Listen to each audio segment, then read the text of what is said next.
Indian ആർമിയിലേക്ക് fireman ഉൾപ്പെടെയുള്ള നിരവധി തസ്തികയിലേക്ക് ഓഫ്ലൈൻ അപേക്ഷ ഇപ്പോൾ സ്വീകരിച്ചു തുടങ്ങിയിട്ടുണ്ട്. മിനിമം 10ാം ക്ലാസ് യോഗ്യത മുതലുള്ളവർക്ക് അപേക്ഷിക്കാം. അപ്പോൾ ഇതിന്റെ മുഴുവൻ വിവരങ്ങളും കണ്ട് മനസ്സിലാക്കിയതിന് ശേഷം അപേക്ഷിക്കേണ്ട ഡീറ്റെയിൽസ് ഒക്കെ വീഡിയോയിൽ തന്നെ പറയുന്നുണ്ട്. താല്പര്യമുള്ളവർ വളരെ പെട്ടെന്ന് അപേക്ഷിക്കുക. ഓഫ്ലൈൻ അപേക്ഷയാണ്. എന്തായാലും നമുക്ക് വന്നിട്ടുള്ള റിക്രൂട്ട്മെന്റിന്റെ മുഴുവൻ വിവരങ്ങളും എന്താണെന്ന് നോക്കാം. പുരുഷന്മാർക്ക് മാത്രമാണ് ഇതിന് അപേക്ഷിക്കാൻ സാധിക്കുന്നത്. അതുകൊണ്ട് തന്നെ നിങ്ങളുടെ സുഹൃത്തുക്കളിലേക്കും സഹോദരന്മാരിലേക്കും വളരെ പെട്ടെന്ന് ഈ ഒരു വീഡിയോ ഷെയർ ചെയ്ത് കൊടുക്കുക. നമുക്ക് വന്നിട്ടുള്ള നോട്ടിഫിക്കേഷനിലേക്ക് കടക്കാം. ഇന്ത്യൻ ആർമിയിലേക്കാണ് നമ്മൾ സംസാരിച്ചു വന്നതുപോലെ തന്നെ പുതിയ വിജ്ഞാപനം ഇപ്പോൾ ഓഫ്ലൈൻ ആയിട്ട് ക്ഷണിച്ചിട്ടുള്ളത്.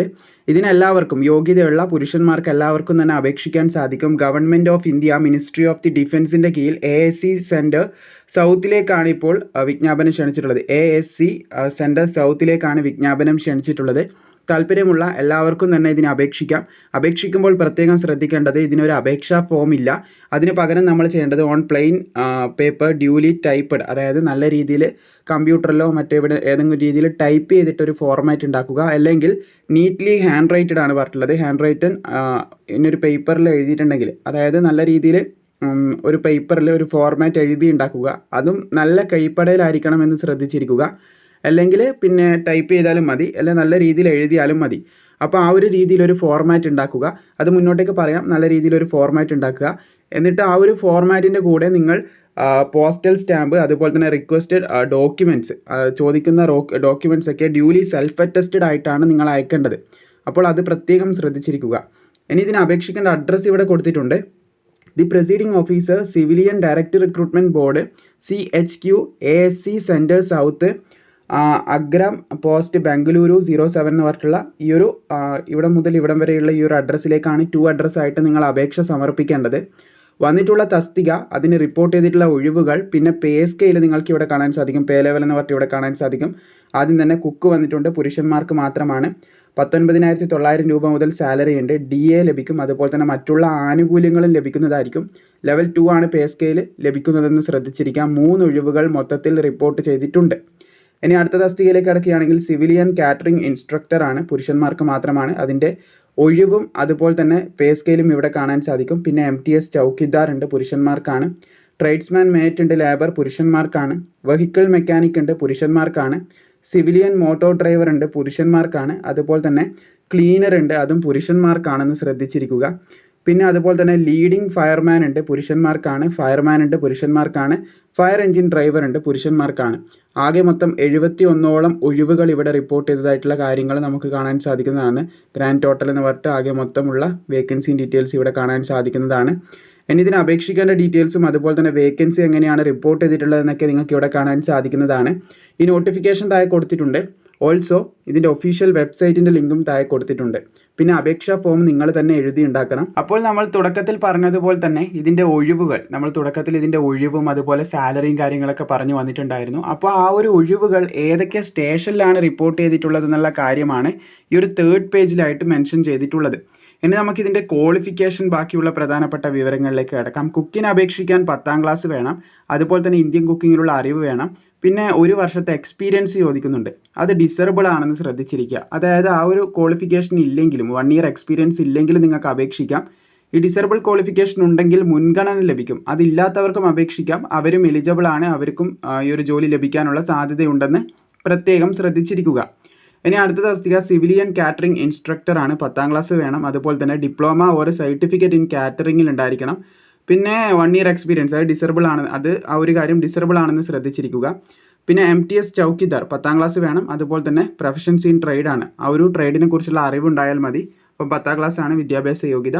അതുപോലെ തന്നെ ട്രേഡ്സ്മാൻ മേറ്റ് ലേബർ തസ്തികയിലേക്ക് നിങ്ങൾക്ക് ഇവിടെ കാണാൻ സാധിക്കും. 10ാം ക്ലാസ് വേണം. പിന്നെ ആ ഒരു തസ്തികയുമായി ബന്ധപ്പെട്ടിട്ടുള്ള പരിജ്ഞാനം, ഒരു അറിവുണ്ടായിരിക്കണം എന്നാണ് പറഞ്ഞിട്ടുള്ളത്. എക്സ്പീരിയൻസ് അല്ല, ഒരു പ്രൊഫഷൻസിയാണ് പറഞ്ഞിട്ടുള്ളത്. ഒരു പരിജ്ഞാനം ഉണ്ടായിരിക്കണം. പിന്നെ വെഹിക്കിൾ മെക്കാനിക് 10ാം ക്ലാസ് ഉണ്ടായിരിക്കണം. അതുപോലെ തന്നെ capable of reading number and names of tools and vehicle both in English and Hindi, ഇംഗ്ലീഷിലും ഹിന്ദിയിലുള്ള വായന അത്യാവശ്യം വശമുണ്ടായിരിക്കണം എന്ന് ശ്രദ്ധിച്ചിരിക്കുക. 1 ഇയർ എക്സ്പീരിയൻസ് ഈ ഒരു ട്രേഡിൽ ഉണ്ടായിരിക്കണം എന്നും കൂടി പറയുന്നുണ്ട്. അത് നിർബന്ധിതമായിട്ടാണ് പറയുന്നത്, ഡിസേബിൾ അല്ല. അതുപോലെ തന്നെ സിവിലിയൻ മോട്ടോർ ഡ്രൈവർ തസ്തിക 10ാം ക്ലാസ് ഉണ്ടായിരിക്കണം. അതുപോലെ തന്നെ ഹെവി, പിന്നെ ലൈറ്റ് മോട്ടോർ വെഹിക്കിൾ ഓടിക്കാനുള്ള ലൈസൻസ്, പിന്നെ ഏകദേശം 2 വർഷത്തെ എക്സ്പീരിയൻസ് ഈ ഒരു വണ്ടി ഓടിച്ചിട്ടുള്ളത് ഉണ്ടായിരിക്കണം എന്നും കൂടി പറയുന്നുണ്ട്. ക്ലീനർ തസ്തികയിലേക്ക് നിങ്ങൾക്ക് കാണാൻ സാധിക്കും 10ാം ക്ലാസ് വേണം. അതുപോലെ തന്നെ ട്രേഡുമായി ബന്ധപ്പെട്ടിട്ടുള്ള അറിവ്. ക്ലീനർ എന്ന് പറയുമ്പോൾ ക്ലീനിങ് ജോബാണ്. അപ്പോൾ ആ ഒരു ട്രേഡുമായിട്ടുള്ള അറിവെന്ന് പറയുമ്പോൾ ക്ലീൻ ചെയ്യാൻ അറിഞ്ഞിരിക്കണം എന്ന് തന്നെയാണ് ഉദ്ദേശിക്കുന്നത്. പിന്നെ അതിനുശേഷം വന്നിട്ടുള്ള തസ്തികയാണ് ഫയർ എഞ്ചിൻ ഡ്രൈവർ എന്ന് പറഞ്ഞ തസ്തിക. അപ്പോൾ അതിന് 10ാം ക്ലാസ് വേണം. അതുപോലെ തന്നെ ട്രേഡിലുള്ള അത്യാവശ്യ നോളജും അതുപോലെ തന്നെ ഒരു പ്രൊഫഷൻസിയാണ് പറയുന്നത്. അത്യാവശ്യമുള്ളൊരു ഒരു പ്രാവീണ്യം ഉണ്ടായിരിക്കണം എന്നാണ് പറയുന്നത്. അതുപോലെ തന്നെ 3 വർഷത്തെ എക്സ്പീരിയൻസ് വേണം. അതുപോലെ ഹെവി വെഹിക്കിൾ ആണ് പറയുന്നത്. ഡ്രൈവിംഗ് ലൈസൻസ്, വാലിഡ് ആയിട്ടുള്ള ഡ്രൈവിംഗ് ലൈസൻസ് പറയുന്നുണ്ട്. പിന്നെ ഒരു ഫയർമാൻ കോഴ്സ് ചെയ്തിട്ടുണ്ടായിരിക്കണം എന്നും കൂടി പറയുന്നുണ്ട്. അപ്പോൾ ഇതുള്ളവർക്ക് ഫയർ എഞ്ചിൻ ഡ്രൈവറിലേക്ക് അപേക്ഷിക്കാൻ സാധിക്കും. പിന്നെ ഫയർമാൻ തസ്തികയിലേക്ക് അപേക്ഷിക്കാൻ 10ാം ക്ലാസ് വേണം. അതുപോലെ തന്നെ ഓൾ ടൈപ്പ് ഓഫ് ഫയർ എക്സ്റ്റിങ്ക്വിഷേഴ്സും കാര്യങ്ങളൊക്കെ നിങ്ങൾക്ക് ഉപയോഗിക്കാൻ അറിഞ്ഞിരിക്കണം. അതുപോലെ തന്നെ മെയിൻ്റെനൻസ് കാര്യങ്ങളൊക്കെ പറയുന്നുണ്ട്. പിന്നെ ഫസ്റ്റ് എയ്ഡ്, ഫയർ ഫൈറ്റിംഗ് അങ്ങനെയുള്ള കാര്യങ്ങളൊക്കെ ഉപയോഗിക്കാനും അതിൻ്റെ ഒരു പ്രാവീണ്യം ഉണ്ടായിരിക്കണം എന്നുള്ള കാര്യങ്ങളാണ് ഇവിടെ പറയുന്നത്. ഒറ്റ വാക്ക് പറയുകയാണെങ്കിൽ ഇവിടെ പറയുന്നുണ്ട് ഫയർമാൻ കോഴ്സ് ചെയ്തിട്ടുണ്ടായിരിക്കണം എന്ന് പറയുന്നുണ്ട്. അതിൽ ഇതൊക്കെ ഉൾപ്പെടുന്നതാണ്. അപ്പോൾ അതുണ്ടെങ്കിൽ തന്നെ നിങ്ങൾക്ക് അപേക്ഷിക്കാൻ സാധിക്കുന്നതാണ്. അതിനെ കുറച്ച് വിപുലീകരിച്ച് പറഞ്ഞതേ ഉള്ളൂ. അപ്പോൾ ഫയർമാൻ കോഴ്സ് ചെയ്തിട്ടുണ്ടായിരിക്കണം എന്ന് പറയുന്നുണ്ട് ഫയർമാൻ അപേക്ഷിക്കാനായിട്ട്. കാരണം ഇവിടെ ഒരുപാട് കാര്യങ്ങൾ ഫയർഫോഴ്സുമായിട്ട് ബന്ധപ്പെട്ട, അതായത് ഇവിടെ പറയുന്നുണ്ട് must know elementary principle of fire fighting. അപ്പോൾ അതൊക്കെ ഫയർമാൻ കോഴ്സ് ചെയ്യുമ്പോൾ തന്നെ നമുക്ക് ലഭിക്കുന്നതാണ്. അപ്പോൾ ഒരു ഫയർമാൻ കോഴ്സ് ചെയ്തിട്ടുണ്ടെങ്കിൽ ഈ പറഞ്ഞ ക്രൈറ്റീരിയ ഒക്കെ നിങ്ങൾ കംപ്ലീറ്റഡ് ആയിരിക്കും. ഫയർമാൻ കോഴ്സ് വേണമെന്ന് ഇവിടെ പറയുന്നതായിട്ട് 6ാമത്തെ ഈ ഒരു പോയിന്റിൽ പറയുന്നതായിട്ട് നിങ്ങൾക്ക് കാണാൻ സാധിക്കുന്നതാണ്. ഇനി അടുത്തതായിട്ട് പറയുന്നത് ലീഡിംഗ് ഫയർമാൻ തസ്തികയാണ്. അവിടെയും 10ാം ക്ലാസ്സും പിന്നെ അതുപോലെ തന്നെ നേരത്തെ പറഞ്ഞ സെയിം ക്വാളിഫിക്കേഷൻ തന്നെയാണ് പറയുന്നത്. നേരത്തെ പറഞ്ഞിട്ടുള്ള ഒരു ഫയർ കോഴ്സും ചെയ്തിട്ടിരിക്കണം, ഫയർമാൻ കോഴ്സും ചെയ്തിട്ടുണ്ടായിരിക്കണം എന്ന് പറയുന്നുണ്ട്. അപ്പോൾ അങ്ങനെയാണെങ്കിൽ ഈ ഒരു ലീഡിംഗ് ഫയർമാൻ തസ്തികയിലേക്ക് അപേക്ഷിക്കാം. പിന്നെ ഇതിന് ഫിസിക്കൽ ഉണ്ട്. ട്രേഡ്സ്മാൻ മേറ്റിലേക്ക് വരുന്ന ഫിസിക്കൽ നോക്കുകയാണെങ്കിൽ എൻഡ്യൂറൻസ് ടെസ്റ്റ് പറയുന്നുണ്ട്. 1.5 കിലോമീറ്റർ ഓട്ടം 6 മിനിറ്റിൻ്റെ ഉള്ളിൽ കംപ്ലീറ്റ് ചെയ്യണം. പിന്നെ ക്യാരിയിങ് ഉണ്ട്, അതായത് ഫയർമാൻ ലിഫ്റ്റിംഗ് എന്നൊക്കെ പറയാം. അപ്പോൾ ക്യാരിയിങ് വെയിറ്റ് ഓഫ് 50 കിലോഗ്രാം ആണ് പറയുന്നത്. 200 മീറ്റർ ദൂരത്തേക്ക് അത് 100 സെക്കൻഡിൻ്റെ ഉള്ളിൽ നടന്നോ ഓടിയോ കംപ്ലീറ്റ് ചെയ്യാൻ സാധിക്കണം എന്നുള്ള കാര്യമാണ് ഇവിടെ ഉദ്ദേശിക്കുന്നത്. അപ്പോൾ അതിനെ പ്രായത്തിനനുസരിച്ചിട്ടുള്ള ഇളവുകളും മാറ്റങ്ങളൊക്കെ ഇവിടെ കൊടുത്തതായിട്ട് കാണാൻ സാധിക്കും. ട്രേഡ്സ്മാൻ മേറ്റിൻ്റെതാണ്. പിന്നെ ഫയർ എഞ്ചിൻ ഡ്രൈവർ തസ്തികയിലേക്ക് 165 സെൻറ്റിമീറ്റർ ഉയരം വേണം. STക്ക് ഇളവ് ലഭിക്കുന്നുണ്ടെന്ന് ശ്രദ്ധിച്ചിരിക്കുക. 2.5 സെൻറ്റിമീറ്റർ ഇളവുണ്ട്. 81.5 സെൻറ്റിമീറ്റർ ചെസ്റ്റ് വേണം. 85 സെൻറ്റിമീറ്റർ ആക്കി എക്സ്പാൻഡ് ചെയ്യാൻ സാധിച്ചിരിക്കണം ചെസ്റ്റ്. ഫയർ എഞ്ചിൻ ഡ്രൈവറിൻ്റെ ക്വാളിഫിക്കേഷനാണ്, അതായത് ഫിസിക്കലാണ്. അപ്പോൾ അതിൽ വെയിറ്റ് 50 കിലോഗ്രാം ഭാരം വേണമെന്ന് പറയുന്നുണ്ട്. പിന്നെ അവിടെ ഒരു ഇൻഡുറൻസ് ടെസ്റ്റ് ഉണ്ട്. 65.5 കിലോഗ്രാം ഭാരമുള്ള ഒരു വസ്തുവിനെ ഏകദേശം 183 ഡിസ്റ്റൻസിലേക്ക് 183 മീറ്റർ ഡിസ്റ്റൻസിലേക്ക് 96 സെക്കൻഡിൻ്റെ ഉള്ളിൽ എത്തിക്കാൻ സാധിച്ചിരിക്കണം. പിന്നെ ക്ലിയറിംഗ് പറയുന്നുണ്ട് 2.7 മീറ്ററിൻ്റെ ഒരു ഡിച്ചാണ്, അതായത് ലോങ് ജമ്പ് ഉണ്ടെന്ന് പറഞ്ഞിട്ടുണ്ട്. പിന്നെ അതുപോലെ തന്നെ റോപ്പ് ക്ലൈമ്പിംഗ് 3 മീറ്ററിൻ്റെതാണ് പറഞ്ഞിട്ടുള്ളത്. ഹാൻഡുകൾ ഉപയോഗിച്ച് മുകളിലേക്ക് കയറുന്ന ക്ലൈമ്പിംഗ് ആണ്, അതായത് റോപ്പ് ക്ലൈമ്പിംഗ് ആണ് ഉദ്ദേശിച്ചിട്ടുള്ളത്. 3 മീറ്ററിൻ്റെതാണ് പറഞ്ഞിട്ടുള്ളത്. അതുപോലെ തന്നെ ലീഡിംഗ് ഫയർമാൻ അതുപോലെ തന്നെ ഫയർമാൻ തസ്തികയിലേക്കുള്ള ഫിസിക്കലും സെയിം തന്നെയാണ്. 165 സെൻറ്റിമീറ്റർ ഹൈറ്റ് ഇവിടെ പറയുന്നുണ്ട്. അതുപോലെ തന്നെ STക്ക് 2.5 സെൻറ്റിമീറ്റർ ഇളവുണ്ട്. 81.5 സെൻറ്റിമീറ്റർ ചെസ്റ്റ് വേണം. 5 സെൻറ്റിമീറ്റർ എക്സ്പാൻഡ് ചെയ്യാൻ സാധിച്ചിരിക്കണം. 50 കിലോഗ്രാം ഭാരം വേണം. അതുപോലെ തന്നെ ഇവിടെ കാണാൻ സാധിക്കുന്നതാണ് നിങ്ങൾക്ക് ക്യാരിയിങ് എ മാൻ പറയുന്നുണ്ട്. അതായത് ഒരു വസ്തു അല്ലെങ്കിൽ ഒരു വെയിറ്റുള്ള കൃത്യം വെയിറ്റുള്ള ഒരു വസ്തു, അതായത് 65.5 കിലോഗ്രാം ഭാരമുള്ള ഒരു വസ്തു ഏകദേശം 183 മീറ്റർ ദൂരത്തേക്ക് 96 സെക്കൻഡിൻ്റെ ഉള്ളിൽ ക്യാരി ചെയ്ത് എത്തിക്കാൻ സാധിച്ചിരിക്കണം. പിന്നെ 2.7 മീറ്ററിൻ്റെ ഒരു ലോങ് ജമ്പ് ഉണ്ടാവും. പിന്നെ 3 മീറ്ററിൻ്റെ ഒരു റോപ്പ് ക്ലൈമ്പിംഗ് ഉണ്ടാവും എന്നും കൂടി ശ്രദ്ധിച്ചിരിക്കുക. അപ്പോൾ ഇതൊക്കെയാണ് പ്രധാനമായിട്ടും പറയാനുള്ളത്. പിന്നെ ഇതിനെ അപേക്ഷിക്കാനുള്ള ക്വാളിഫിക്കേഷൻ, അതായത് ക്വാളിഫിക്കേഷനിൽ പ്രധാനമായിട്ട് വരുന്ന ഏജ് ലിമിറ്റ് നമുക്ക് നോക്കാം. അപ്പോൾ എല്ലാ തസ്തികയിലേക്കും MTS, കുക്ക്, ക്ലീനർ എല്ലാ തസ്തികയിലേക്കും അപേക്ഷിക്കാനായിട്ട് 18 to 25 വയസ്സ് വരെയുള്ളവർക്ക് അപേക്ഷിക്കാം. അതിൽ സിവിലിയൻ മോട്ടോർ ഡ്രൈവർ എന്ന് പറഞ്ഞ തസ്തികക്ക് 18 to 27 വയസ്സ് വരെ അപേക്ഷിക്കാൻ സാധിക്കുന്നതാണ്. അപ്പോൾ SC STക്ക് 5 വർഷത്തെയും OBC ഉദ്യോഗാർത്ഥികൾക്ക് 3 വർഷത്തെയും പ്രായത്തിലിളവ് ഈ ഒരു പ്രായത്തിൽ നിന്ന് ലഭിക്കുന്നതാണ് എന്നുള്ളൊരു കാര്യം കൂടി ശ്രദ്ധിച്ചിരിക്കുക. അപ്പോൾ ഇത്രയധികം കാര്യങ്ങളാണ് പ്രധാനമായിട്ടും പറയാനുള്ളത്. പിന്നെ ഇതിൻ്റെ ലാസ്റ്റ് ഡേറ്റ് അപേക്ഷ തുടങ്ങിയിട്ടുണ്ട്. അപേക്ഷ തുടങ്ങിയത് ഏകദേശം നമ്മുടെ ജാനുവരി മാസം 13-ാം തീയതിയോട് കൂടിയാണ്. ഏകദേശം നിങ്ങൾക്ക് അടുത്ത മാസം, അതായത് നമുക്ക് ഫെബ്രുവരി മാസം 2-ാം തീയതി വരെയാണ് അപേക്ഷിക്കാനുള്ള സമയം പറഞ്ഞിട്ടുള്ളത്. ഫെബ്രുവരി 2-ന്റെ ഉള്ളിൽ തന്നെ എല്ലാവരും അപേക്ഷ സമർപ്പിക്കാനായിട്ട് ശ്രമിക്കും. പിന്നെ ബാക്കിയുള്ള പ്രധാനപ്പെട്ട കാര്യങ്ങളൊക്കെ നിങ്ങൾക്ക് ഇവിടെ കാണാൻ സാധിക്കും. 1 റീസെന്റ് പാസ്പോർട്ട് സൈസ് ഫോട്ടോഗ്രാഫിനെ കുറിച്ച് പറയുന്നുണ്ട്, അത് ആവശ്യമാണ്. അത് 3 മാസത്തിൽ കൂടുതലായിട്ടുണ്ടാവാൻ പാടില്ല എടുത്തിട്ട് എന്നും കൂടി പ്രത്യേകം പറയുന്നുണ്ട്. അപ്പോൾ അതിൻ്റെ ഒരു കാര്യം കൂടി നിങ്ങൾ പ്രത്യേകം ശ്രദ്ധിച്ചിരിക്കുക.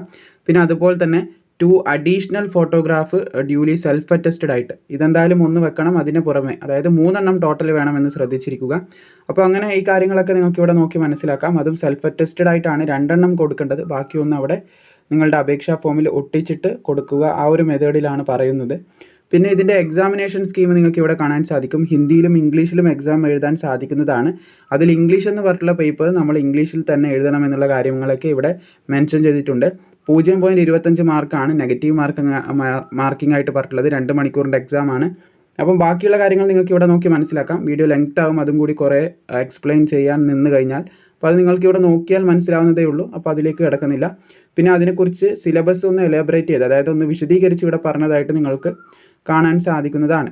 പിന്നെ പ്രത്യേകം ശ്രദ്ധിക്കേണ്ട കാര്യം, ആപ്ലിക്കേഷൻ തയ്യാറാക്കുമ്പോൾ ഫോർ ദി പോസ്റ്റ് ഓഫ് എന്നുള്ള രീതിയിൽ, application for the post of എന്ന് പറഞ്ഞ് ഏറ്റവും ടോപ്പിലായിട്ട് ഈ ഒരു രീതിയിൽ എഴുതിയിട്ടുണ്ടാവണം എന്ന് ശ്രദ്ധിച്ചിരിക്കുക. മാത്രമല്ല, നിങ്ങളുടെ SSLCക്ക് എത്രയാണോ മാർക്ക്, ഒരു 50% ലെസ് ദൻ ഓർ ഈക്വൽ 50% മാർക്കിലാണെങ്കിൽ അത് നിങ്ങൾ ചുവന്ന മഷിയും കൊണ്ട് എഴുതേണ്ടതായിട്ടുണ്ട്. നിങ്ങളുടെ അപേക്ഷാ ഫോമിൽ ചുവന്ന മഷിയും കൊണ്ട് അത് എഴുതി ഒപ്പിടേണ്ടതായിട്ടുണ്ടെന്ന് ശ്രദ്ധിച്ചിരിക്കുക. ഇനി 51 മുതൽ 60% വരെയുള്ള ഉദ്യോഗാർത്ഥികളാണ് 10ാം ക്ലാസ്സിൽ നിങ്ങളെങ്കിൽ നിങ്ങൾക്കൊരു നീല മഷിയും കൊണ്ട് ആ ഒരു പെർസെൻറ്റേജും SSLCൻ്റെ ആ ഒരു മാർക്കും അതുപോലെ തന്നെ അതിനൊരു ഒപ്പും കാര്യങ്ങളൊക്കെ ഇടണം എന്ന് പറയുന്നുണ്ട്. അതുപോലെ തന്നെ എബോവ് 61% മുകളിലേക്കുള്ള ഒരു ഉദ്യോഗാർത്ഥിയാണെങ്കിൽ ബ്ലാക്ക് മഷി കൊണ്ട്, അതായത് കറുപ്പ മഷി കൊണ്ട് നിങ്ങൾ ആ ഒരു കാര്യം എഴുതിയിട്ട് സിഗ്നേച്ചർ ഇടണം എന്നുള്ള കാര്യങ്ങളൊക്കെ ഇവിടെ പറയുന്നുണ്ട്. അപ്പോൾ ഈ ഒരു മെത്തേഡിൽ നിങ്ങൾക്ക് അപേക്ഷിക്കാം. താല്പര്യമുള്ളവർ അപേക്ഷ സമർപ്പിക്കുക. മാക്സിമം സുഹൃത്തുക്കളിലേക്ക് ഈ ഒരു കാര്യം ഷെയറും കൂടി ചെയ്തു കൊടുക്കുക.